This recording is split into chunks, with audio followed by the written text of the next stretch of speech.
ಕಿಚನ್ಗೆ ಸ್ವಾಗತ. ಇವತ್ತೊಂದು ಹೀರೆಕಾಯಿ ರೆಸಿಪಿ ಮಾಡಿ ತೋರಿಸ್ತಾ ಇದ್ದೀನಿ. ಬನ್ನಿ ಹೇಗೆ ಮಾಡೋದು ಅಂತ ಮುಂದೆ ವಿಡಿಯೋದಲ್ಲಿ ನೋಡೋಣ. ಹೀರೆಕಾಯಿನ ಸಿಪ್ಪೆ ತಕೊಂಡ್ಬಿಡೋಣ ನೀಟಾಗೆ.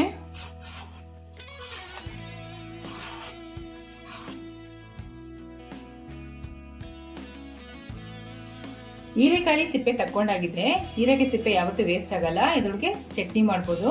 ಹೀರೆಕಾಯಿ ಸಿಪ್ಪೆ ಚಟ್ನಿ ಹೇಗೆ ಮಾಡೋದು ಅಂತ ನಮ್ಮ ಚಾನಲಲ್ಲಿ ವಿಡಿಯೋ ಮಾಡಿ ಹಾಕಿದ್ದೀನಿ. ಡಿಸ್ಕ್ರಿಪ್ಷನ್ ಲಿಂಕ್ ಕೊಟ್ಟಿರ್ತೀನಿ, ಒಂದ್ಸರಿ ಹೋಗಿ ನೋಡಿ. ಸಿಪ್ಪೆ ಸೈಡ್ಗೆ ಇಟ್ಬಿಟ್ಟು ಕಟ್ ಮಾಡ್ಕೊಂಡ್ಬಿಡೋಣ.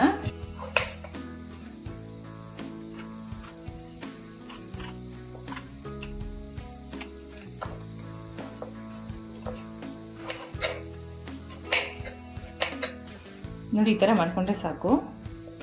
ಇವಾಗ ಈ ಥರ ಎಲ್ಲ ಕಟ್ ಮಾಡ್ಕೊಂಡ್ಬಿಡೋಣ. ಇವಾಗ ಕಟ್ ಮಾಡಿ ಇಟ್ಕೊಂಡಾಗಿದೆ. ಇವಾಗ ಒಗ್ಗರಣೆ ಹಾಕೊಂಡ್ಬಿಡೋಣ.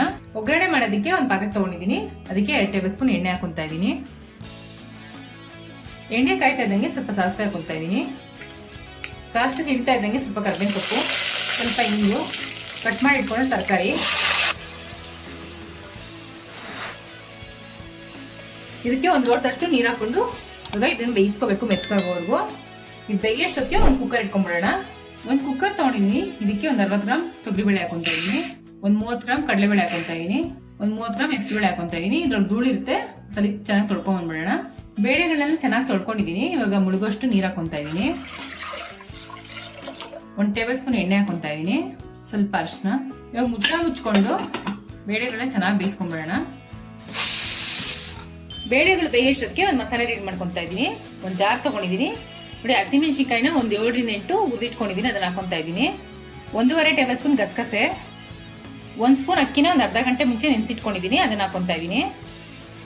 ಮನೇಲಿ ಮಾಡಿಟ್ಕೊಂಡಿರೋ ಹುಳಿಗೆ ಹಾಕೋ ಜೀರಿಗೆ ಮೆಣಸು ಪೌಡರ್ ಹಾಕೊತಾ ಇದ್ದೀನಿ 2 ಟೇಬಲ್ ಸ್ಪೂನು. ಒಂದು ಅರ್ಧ ಕಪ್ ತೆಂಗಿನಕಾಯಿ ತುರಿದಿಟ್ಕೊಂಡಿದ್ದೀನಿ, ಅದನ್ನ ಹಾಕೊತಾ ಇದ್ದೀನಿ. ಇವಾಗ ಇದನ್ನ ನುಣ್ಣಗೆ ರುಬ್ಕೊಂಡ್ಬಿಡೋಣ. ನೋಡಿ, ಇಷ್ಟು ನುಣ್ಣಗೆ ರುಬ್ಕೊಂಡ್ರೆ ಸಾಕು. ಇವಾಗ ತರಕಾರಿಗಳು ಬಂದಿದೆಯಾ ಅಂತ ಒಂದ್ಸರಿ ಚೆಕ್ ಮಾಡ್ಕೊಳ್ಳೋಣ. ನೋಡಿ, ಹೀರೆಕಾಯಿ ಚೆನ್ನಾಗಿ ಬೆಂದಿದೆ. ಇವಾಗ ಬೇಯಿಸಿಟ್ಕೊಂಡಿರೋ ಬೇಳೆಗಳು ಹಾಕೊತಾ ಇದ್ದೀನಿ.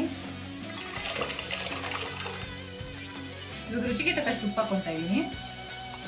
ಒಂದ್ಸರಿ ಮಿಕ್ಸ್ ಮಾಡ್ಕೊಂಡ್ಬಿಡೋಣ. ಇದೊಂದು ಕುದಿ ಬರಬೇಕು, ಸ್ವಲ್ಪ ಕಾಯಿಗೆ ಉಪ್ಪು ಹಿಡಿಬೇಕು. ತರಕಾರಿನ ಬೇಳೆ ಚೆನ್ನಾಗಿ ಕುದೀತಾ ಇದೆ. ರುಬ್ಬಿಟ್ಕೊಂಡಿದ್ದ ಮಸಾಲೆ ಅದನ್ನ ಹಾಕೊತಾ ಇದ್ದೀನಿ. ಜಾರ್ ತೊಳೆದು ನೀರು ಹಾಕೊತಾ ಇದ್ದೀನಿ. ಇವಾಗ ಒಂದ್ಸಲಿ ಮಿಕ್ಸ್ ಮಾಡ್ಕೊಂಡ್ಬಿಡೋಣ. ಇದು ಹಸಿ ಮಸಾಲೆ ವಾಸನೆ ಹೋಗೋವರೆಗೂ ಚೆನ್ನಾಗಿ ಕುದಿಸ್ಕೋಬೇಕು. ಸಾಂಬಾರ್ ಚೆನ್ನಾಗಿ ಕುದೀತಾ ಇದೆ. ಒಂದು ಚಿಕ್ಕ ನಿಂಬೆಹಣ್ಣು ಗಾತ್ರದ ಹುಣಸೆ ಹಣ್ಣನ್ನ ಕ್ಯೂಚ್ ಇಟ್ಕೊಂಡಿದ್ದೀನಿ, ಅದನ್ನ ಹಾಕೊತಾ ಇದ್ದೀನಿ. ಒಂದ್ಸಲಿ ಮಿಕ್ಸ್ ಮಾಡ್ಕೊಂಡ್ಬಿಡೋಣ. ಇದೊಂದು 2 ಕುದಿ ಬಂದ ತಕ್ಷಣ ಆಫ್ ಮಾಡ್ಕೊಂಡ್ಬಿಡ್ಬೇಕು. ಯಾವಾಗಲೂ ಹುಣಸೆ ಹಣ್ಣು ಹಾಕಿದ್ಮೇಲೆ ಜಾಸ್ತಿ ಕುದಿಸ್ಕೊಳಕ್ ಹೋಗ್ಬಾರ್ದು. ಸಾಂಬಾರ್ ಇವಾಗ ಚೆನ್ನಾಗಿ ಕುದೀತಾ ಇದೆ. ಇವಾಗ ಪಕ್ಕಕ್ಕೆ ಇಟ್ಬಿಟ್ಟು ಒಂದು ಒಳ್ಳೆ ಒಗ್ಗರಣೆ ಹಾಕೊಳ್ಳೋಣ. ಟೇಸ್ಟ್ ಇನ್ನೂ ತುಂಬಾ ಚೆನ್ನಾಗಿರುತ್ತೆ. 1 ಟೇಬಲ್ ಸ್ಪೂನ್ ತುಪ್ಪ ಹಾಕೊತಾ ಇದ್ದೀನಿ. ಒಂದು ಅರ್ಧ ಟೇಬಲ್ ಸ್ಪೂನ್ ಸಾಸಿವೆ ಹಾಕೊತಾ ಇದ್ದೀನಿ, ಸ್ವಲ್ಪ ಕರಿಬೇವಿನ ಸೊಪ್ಪು, 1 ಒಣಮೆಣಸಿನ್ಕಾಯಿ. ಇವಾಗ ಆಗಿದೆ, ಸ್ಟವ್ ಆಫ್ ಮಾಡ್ಕೊಂಡ್ಬಿಡೋಣ. ಒಗ್ಗರಣೆ ಸಾಂಬಾರ್ಗೆ ಹಾಕೊತಾ ಇದ್ದೀನಿ. ಹೀರೆಕಾಯಿ ಹುಳಿ ರೆಡಿಯಾಗಿದೆ. ಇದು ಅನ್ನಕ್ಕೆ ಮುದ್ದೆಗೆ ತುಂಬಾ ಚೆನ್ನಾಗಿರುತ್ತೆ. ಟ್ರೈ ಮಾಡಿಬಿಟ್ಟು ಹೇಗಿತ್ತು ಅಂತ ಕಮೆಂಟ್ ಬಾಕ್ಸಲ್ಲಿ ತಿಳಿಸಿ. Thanks for watching our video.